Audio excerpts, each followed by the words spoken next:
First of all, a great sincere thanks to Wei-Hua Chen, George Lee, Yukong Zhao, Eva Guo, and all of those who have labored over the last few months to make this rally possible. I see a lot of familiar faces who were in Boston during the 2018 trial, and I appreciate all of you from as far away as California, coming down from New England, a few from Florida. Thank you for coming. After 8 years of litigation, tomorrow the U.S. Supreme Court will hear arguments in two cases: Students for Fair Admissions versus Harvard and Students for Fair Admissions versus North Carolina. These cases challenge the constitutionality of using race and ethnicity as a factor in college admissions. If the Supreme Court forbids the use of race and ethnicity in college admissions, as it should, the opinion may begin the restoration of our nation's constitutional, colorblind legal covenant. Both of these cases are legally and factually straightforward. The common element in each lawsuit is the claim that both schools racially gerrymander their admitted freshman class by illegally raising the bar for certain racial and ethnic groups while lowering the bar for others. SFFA asserts that these practices are outside of the narrow bounds the current law allows for using race and ethnicity in college admissions. But more importantly, and moreover, Students for Fair Admissions has asked the court to overturn Grutter versus Bollinger. Thank you. A Supreme Court case that currently permits institutions of higher education to use race as a factor in admissions. In the Harvard case, SFFA revealed that the college is penalizing Asian American applicants in favor of whites, blacks, and Hispanics. They are engaging in racial balancing, overemphasizing race, and rejecting workable race-neutral alternatives to achieve the diversity that they seek. As many have pointed out before, although Asian American applicants to Harvard ranked above other racial and ethnic groups on objective measures like test scores and grades, the admissions staff gives them demerits on subjective measures of personality, such as lacking in leadership and confidence, and judging them as less likable and kind.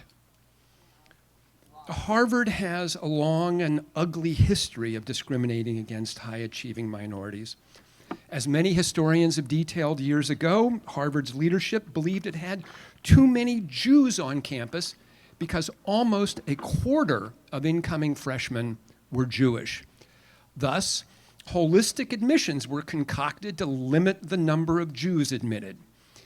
In our lawsuit against the University of North Carolina, we exposed that the university is violating the Equal Protection Clause of the 14th Amendment and our Civil Rights Act by rejecting all reasonable race-neutral alternatives, even though those alternatives might provide greater racial diversity than the current use of race and ethnic preferences.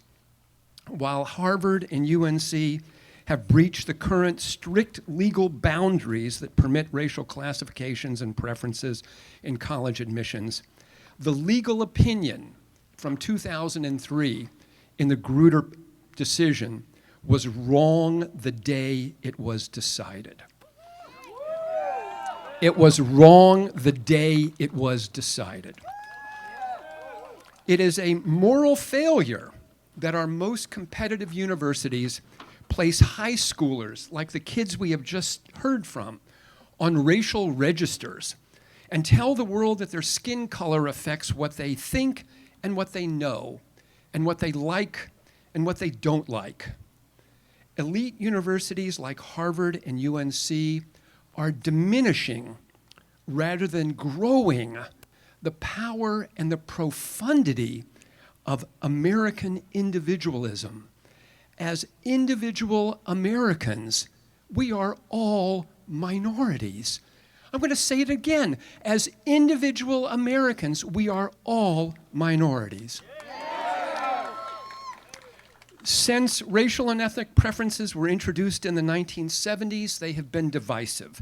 They stigmatize recipients, punish better qualified individuals, and pit one another against each other. Unsurprisingly, ending the consideration of race and ethnicity in college admissions is not a controversial goal. Let me say that again. This is not a controversial goal.